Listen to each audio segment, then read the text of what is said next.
ರುಚಿ ರುಚಿಯಾದ ಮಸಾಲೆ ದೋಸೆ ಮನೆಯಲ್ಲೇ ಹೇಗೆ ಮಾಡ್ಕೊಳ್ಳೋದು ಅಂತ ನೋಡೋಣ.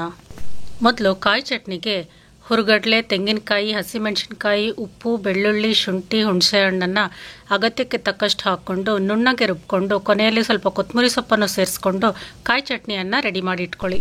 ಖಾರ ಚಟ್ನಿಗೆ ಹುರುಗಡ್ಲೆ, ಬೆಳ್ಳುಳ್ಳಿ, ಹುಣಸೆ ಹಣ್ಣು, ಕಲ್ಲುಪ್ಪು, ಬ್ಯಾಡಗೆ ಮೆಣಸಿನಕಾಯಿ ಹಾಕ್ಕೊಂಡು ನೀರು ಹಾಕ್ಕೊಂಡು ನುಣ್ಣಗೆ ರುಬ್ಕೊಂಡು ಇಟ್ಕೊಳ್ಳಿ. ದೋಸೆ ಪಲ್ಯಕ್ಕೆ ಸ್ವಲ್ಪ ಎಣ್ಣೆ ಬಿಸಿ ಮಾಡಿಕೊಂಡು ಸಾಸಿವೆ, ಕಡಲೆಬೇಳೆ ಅದನ್ನು 1 ನಿಮಿಷ ಫ್ರೈ ಮಾಡಿಕೊಂಡು ಹಸಿಮೆಣಸಿನಕಾಯಿ, ಈರುಳ್ಳಿ, ಕರಿಬೇವು ಹಾಕ್ಕೊಂಡು ಟ್ರಾನ್ಸ್ಪರೆಂಟ್ ಆಗೋವರೆಗೂ ಫ್ರೈ ಮಾಡ್ಕೊಳ್ಳಿ. ಸ್ವಲ್ಪ ಅರಿಶಿನ, ಸ್ವಲ್ಪ ಉಪ್ಪನ್ನು ಹಾಕ್ಕೊಂಡು ಚೆನ್ನಾಗಿ ಮಿಕ್ಸ್ ಮಾಡಿಕೊಂಡು ಬೇಯಿಸಿರುವಂಥ ಆಲೂಗೆಡ್ಡೆಯನ್ನು ಚೆನ್ನಾಗಿ ಮ್ಯಾಶ್ ಮಾಡ್ಕೊಂಡು ಅದಕ್ಕೆ ಮಿಕ್ಸ್ ಮಾಡಿಕೊಂಡು ಕೊನೆಯದಾಗಿ ಕೊತ್ತಂಬರಿ ಸೊಪ್ಪು ಉದುರಿಸಿದ್ರೆ ಪಲ್ಯ ರೆಡಿ ಆಗುತ್ತೆ.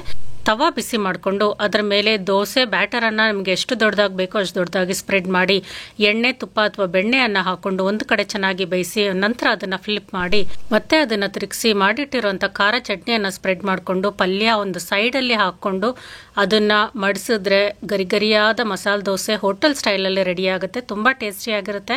ಟ್ರೈ ಮಾಡಿ ನೋಡಿ.